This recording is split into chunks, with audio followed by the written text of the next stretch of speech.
රටක පදිංචි වීම ගැන පෙන්වන හස්ත සටහන් තමයි මම අද පෙන්වන්නේ. මෙයා ඕස්ට්‍රේලියාව පදිංචි වෙලා ඉන්නේ. එතකොට මෙන්න මෙහෙම දෛව රේඛාවට මේ මත්ස්‍ය සලකුණ නිර්මාණය වෙලා තියෙනවා නම් ඔබට විදේශ රටක පදිංචි වීමේ වාග්ය තියෙන බව තමයි මේකෙන් අඟවන්නේ. මතක තියාගන්න නම් ඔබට විදේශ රටක පදිංචි වෙන්න මේ රට. එතකොට සමහරක් අය අහනවනේ මාළුවෙක් කොහොමද? ඒ මාළුවා කොහොමද? මාළුවෙක් කියන්නේ දැන් මේක පේනවනේ මාළුවෙක්ගේ හැඩේ තියෙනවා මේ මෙහෙම ඇඳලා මෙහෙම ඇස් දාලා පෙන්නන්නේ නැහනේ. එක එක ඉන්න මෙහෙම වුණොත් තමයි මාළුවා කියන්නේ. දැන් මේක හස්ස සටහන රේඛා ශාස්ත්‍රය. එතකොට මේ රේඛා ශාස්ත්‍රයෙන් තමයි කියවෙන්නේ තමන්ට විදේශ රටක පදිංචි වීමේ භාග්‍ය තියෙන. දැන් මේ විදියට නැතුව අපි කියමු මෙයාගේ මත්ස්‍ය සලකුණ මෙන්න මෙතනින් පටන්ගෙන මෙන්න මේ ආකාරයෙන් පටගන්න මෙහෙම තියෙනවා.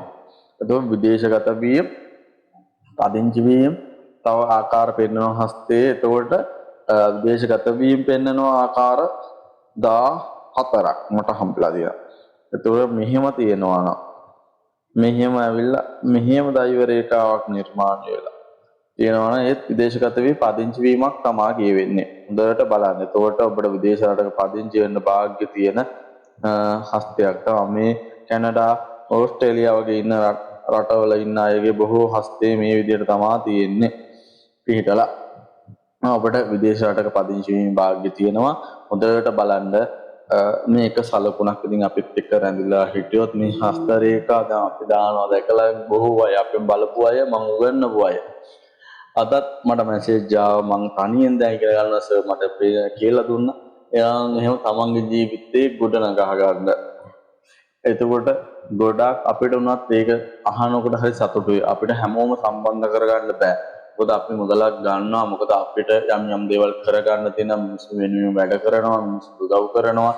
ඒ වගේම ඉදිකිරීම් කරගන්න තියෙනවා. මේ මුදලක් අය කරන ඒක රටේ ඉන්න අයගේ මම කියන එකත් එක්ක ඒකට ලොකු එක සතුටක්. ඒ අනිත් අය එහෙම කියන්නේ කියන එක. ඉතින් එහෙම තියෙනවා.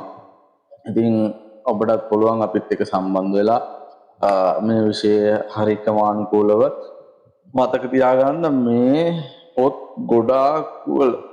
ගොඩක් ගත්තොත් එයාට අදාළ විදියට කර්මයේෂ්ඨ වුණ විදියට ඒ පොත්වල ලියලා තියෙනවා. එකෙක්ලන්ට කර්මය වෙනවා. මේ විෂය හදන්නේ සමුද්දික කියන ඍෂිවරයා. එතකොට මේක ඍෂිවරයෙක් ඉන්නවා. ඍෂිවරයාට ගෞරවයක් නාමයෙන් තමයි මේ යන සමුද්දික කියන ඍෂිවරයා තමයි මේ විෂය හදන්නේ. අයබෝවන්.